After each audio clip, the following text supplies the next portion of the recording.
Estás escuchando Comunidades en Movimiento por Turismo Rock.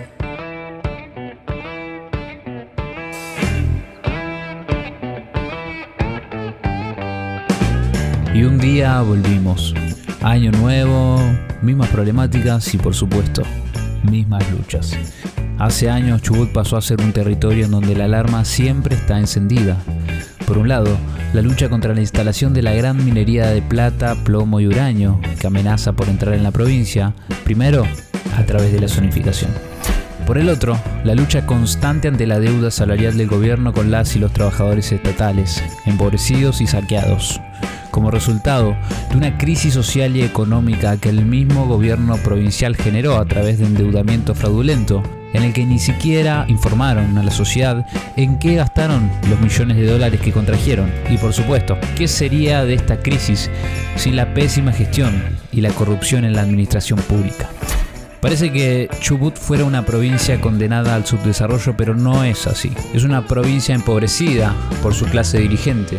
Es la cuarta provincia que más exporta en Argentina, solo con 500.000 de habitantes. Y sin embargo, cerca de la mitad de su población está hoy por debajo de la línea de la pobreza. Esta provincia produce 12 veces más de la energía consumida y tenemos localidades que aún no cuentan con luz propias y otras que pagan el servicio más caro del país. Parafraseando a Eduardo Galeano en su obra maestra Las venas abiertas de América Latina, por nacer en una tierra rica, en el eslabón de la División Internacional del Trabajo, parece que estamos condenados al empobrecimiento o al subdesarrollo. Porque Chubut exporta lana, pescados, petróleo, madera. El problema sucede cuando no hay cadena de valor agregado en esta reprimerización de la economía, tal y como sucedería con la mega minería que solamente exportaría mineral en boca de mina. Pero no quiero amargarlos y amargarlas más. Vamos con el primer ítem del podcast. Conflicto socioambiental. Si hacemos un feedback y retrocedemos, en 2020 finalizó con una de las presiones más grandes de la historia de Chubut por instalar la gran minería en el territorio y derogar la Ley 5001. A través del tan cuestionado y repudiado proyecto de Ley 12820 impulsado por el Ejecutivo y el lobby minero, el objetivo fue permitir la instalación definitiva de Pan American Silver y con ella la instalación de una docena de proyectos de plomo, plata y uranio en la provincia. Pero por suerte 2020 culminó con la batalla ganada por la voluntad popular y no hubo proyecto Navidad. 2021, el año post pandemia del que todos esperamos mucho, pero hasta ahora comenzó con un falso debate disfrazado de una especie de mesa de trabajo convocada por sectores mineros y obviamente el ejecutivo de la provincia. El objetivo era generar la ilusión de un debate, así como un intercambio, en el que invitaron a distintos organismos y actores sociales que poco a poco fueron rechazando la invitación misma. Lo que se pretendía instalar era un esporádico y muy deficiente debate que en teoría tenía más bien tinte a una mesa puramente informativa. La embestida que este año el lobby y el gobierno querían concretar fue una sesión extraordinaria que estaba programada para el 5 de febrero, pero un día antes se llevó adelante una acción nacional en contra de la zonificación en Chubut que movió la agenda y dicha sesión ni siquiera superó la instancia de la Comisión de Recursos Naturales. Aquel 4 de febrero, el rechazo se sintió en todo el país y la alerta también fue máxima. Pero hay otra cuestión que acarrea este año, aunque en realidad no solamente este año, y es la presión abierta y pública desde Nación. El presidente Alberto Fernández, al inaugurar las sesiones ordinarias de este 2021, hace días nada más, afirmó que el futuro será verde o no será. Pero sin embargo, esto se contradice con su discurso de seguir ahondando con la matriz extractivista que hace décadas empobrece a los países del Cono Sur. Hablamos del modelo productivo que se sustenta a base del fracking, la mega minería metalífera de litio, de uranio y por supuesto también del agronegocio. Nuevamente me pregunto y hago colectiva la pregunta, ¿qué habrá querido decir con que el futuro será verde o no será? ¿Será el verde de las energías renovables, con el discurso decorativo que caracteriza al sector político en cuanto a perspectiva ambiental? ¿O será el verde, como el color de los dólares que dicha matriz extractiva se empecina en captar a cualquier costo? ¿No era acaso el mismo el que decía que había que priorizar la salud por sobre la economía porque Navidad, en Chubut, Lejos de ser un proyecto productivo y sustentable, es un proyecto económico y financiero, donde los máximos beneficiarios serán los acreedores y accionistas privados de Pan American Silver en el caso de que se lleve adelante la explotación. Accionistas que podrían tener un sospechoso vínculo con la deuda externa que ahorca Chubut. Pero ¿qué pasa con esta fuerte presión por habilitar una actividad extractiva que amenaza las pocas fuentes hídricas que además está prohibida por una ley provincial? ¿Será que la Patagonia, aún luego de esa campaña del desierto, sigue siendo aún tierra de conquista a cualquier costo, en este caso socioambiental? ¿Dónde quedó la idea de un país federal y de la autodeterminación de las provincias avalada por la Constitución y la soberanía en torno a sus recursos? ¿Qué pasa con el acuerdo internacional Escazú que exige la participación y la debida información a las personas respecto a los proyectos que repercuten en el ambiente y en la calidad de vida de las poblaciones? Es tiempo de pensar y de repensar las lógicas que nos han traído hasta aquí, que nos han sometido a los países latinoamericanos solamente a crear grandes puertos industriales y capitales del desarrollo que siempre fue para afuera. ¿No será esta una vieja maniobra para reeditar aquella relación de dependencia y saqueo necesariamente asimétrica entre norte y sur, entre centro y periferia? Por su parte, Nación necesita cerrar algunas cifras y cuenta con el proyecto Navidad y las regalías para ello. Pero hay algo que el entramado político no está viendo y es la falta de licencia social y la movilización de la sociedad chubutense que, lejos de rendirse, está dispuesta a defender con cada vez más convicción su territorio. Y para cerrar esta idea, hay una contradicción muy grande en este asunto y debemos exponerla. Si tanto critican el carácter ilegítimo y fraudulento de una deuda tomada por el macrismo al ya conocido Fondo Monetario Internacional, o al menos eso expresaron en las sesiones ordinarias, ¿por qué se empecinan en reconocer esta deuda y, lo que es peor, pagarla a costa de nuestros bienes comunes? Tanto en Chubut como en Argentina, una deuda ilegítima no puede justificar el desarrollo extractivista y saqueador que desde la conquista ha vaciado las venas abiertas de nuestra América Latina en pos del desarrollo ajeno. En otras palabras, proponer como motor de desarrollo al extractivismo es seguir ahondando en la dependencia, la pobreza y el saqueo que nos condenan al subdesarrollo desde hace 500 años. Pero me parece que arranqué este capítulo con críticas muy duras y no la quiero bajar, sinceramente. Así que vamos a retomar una anécdota, esta pequeña anécdota que pasa en Chubut, donde la realidad supera la ficción y que no necesariamente saltó el cerco mediático.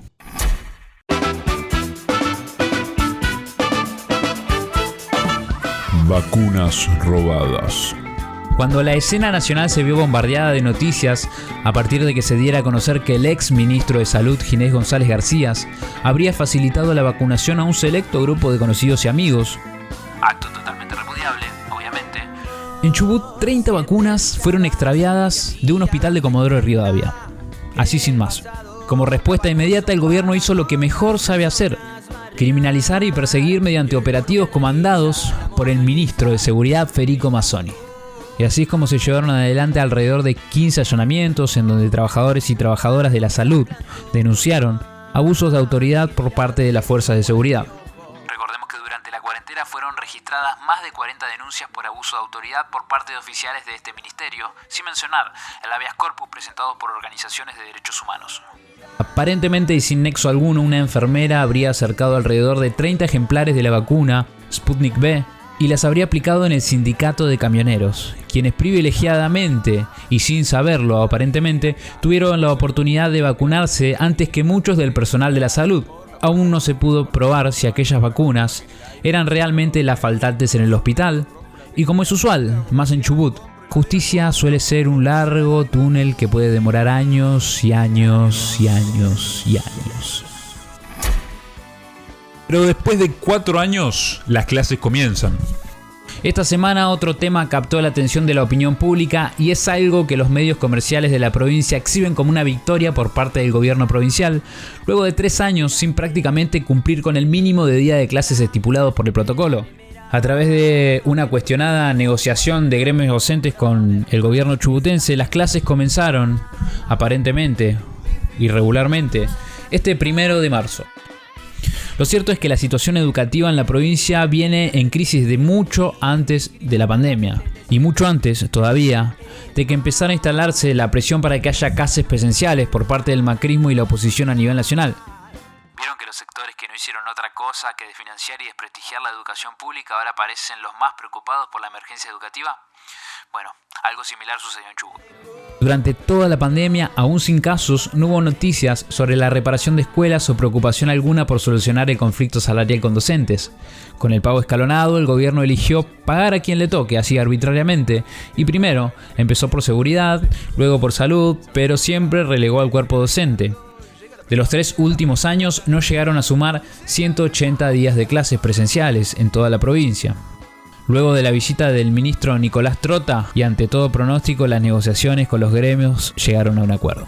Desde el gobierno ofrecieron finalmente pagar toda una masa salarial y el medio aguinaldo adeudado de diciembre, dejando de lado a aquellos jubilados y jubiladas provinciales. Pero, ¿de dónde proviene la plata para hacer posible este acuerdo? Aún no hay información oficial. Dicen algunos que proviene de Nación, otros que el mismo Estado fue ahorrando este monto desde octubre a febrero, y otra hipótesis es que se contrajo más deuda para pagar los salarios, algo parecido a la bicicleta financiera, que ya es un modus operandi en la economía chubutense, y más teniendo en cuenta que a la gestión estatal le gusta patear vencimientos. Es cierto que en algunas comunidades los casos de COVID empiezan a crecer, y aunque parezca que la voluntad del gobierno es que haya clases sí o sí, lo que en realidad están haciendo es exponer grotescamente al personal educativo con el fin de lograr la foto de tapa de titular.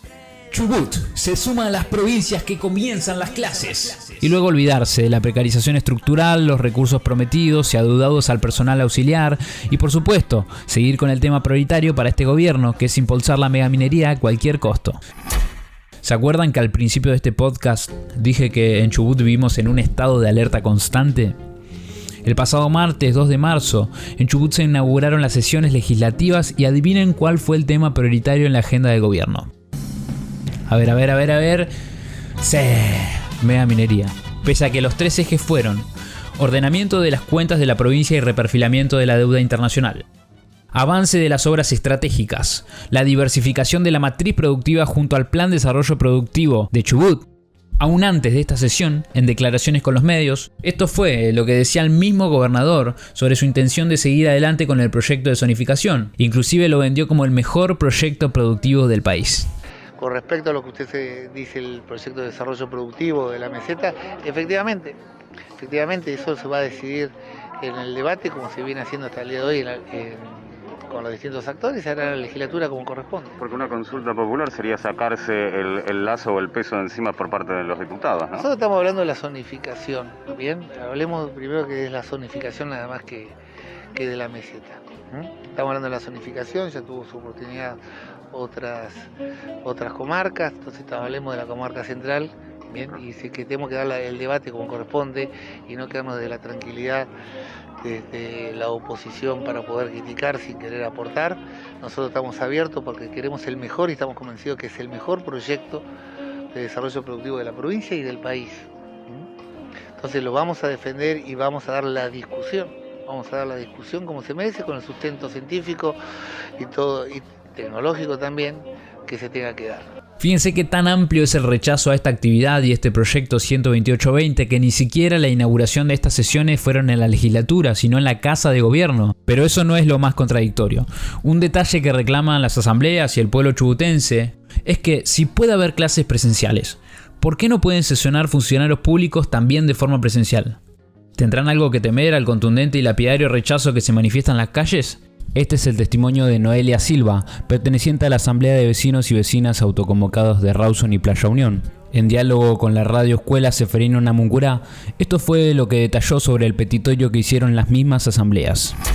Presentamos un petitorio de derecho, se llama así el documento que se presentó, exigiendo 4 puntos diferentes a los legisladores. Y los puntos son: el primero es el pedido de tratamiento sin modificaciones de la iniciativa popular, y ponemos los fundamentos de por qué estamos exigiendo que se haga el tratamiento, que es la cantidad de firmas que se presentaron, más que es una herramienta democrática y debería ser atendida con suma urgencia.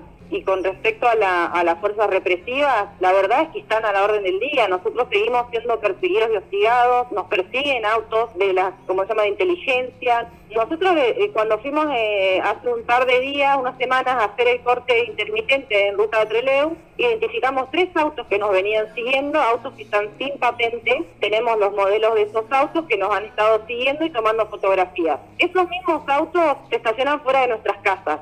Rivarola fue quien nos arma la causa a nosotros, a los 6 detenidos aquí en Legislatura en diciembre del 2019. Cuando llegamos él estaba intentando elevar a juicio a 2 de nuestros compañeros, que eran quienes habían sido más brutalmente golpeados, y entre ellos uno amenazado. También reclaman, además de la vuelta a las sesiones presenciales, el tratamiento de la segunda iniciativa popular, cuyo plazo vence este año, en julio. Recordemos que también este es un año electoral, en el que en el mes de octubre elegirán a diputados y senadores, motivo por el cual seguramente vaya a haber alguna especulación, lobby o las famosas panquequeadas.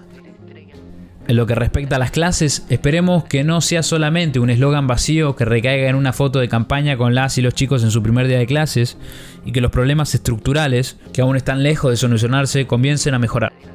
Por otro lado, la alerta siempre está encendida en lo que respecta a la mega minería.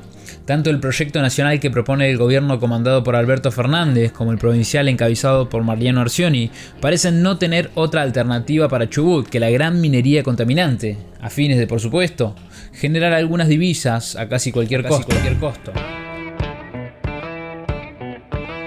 Hasta aquí hemos llegado con este primer capítulo de Comunidades en Movimiento, segunda temporada, por Turismo Rock. Mi nombre es Yago Miens y como casi siempre digo, si te gustó este capítulo o este contenido, compartilo en las redes sociales y nos vemos en la próxima edición. Comunidades en Movimiento, segunda temporada. El podcast que te cuenta lo que sucede en Chubut, donde la realidad supera la ficción.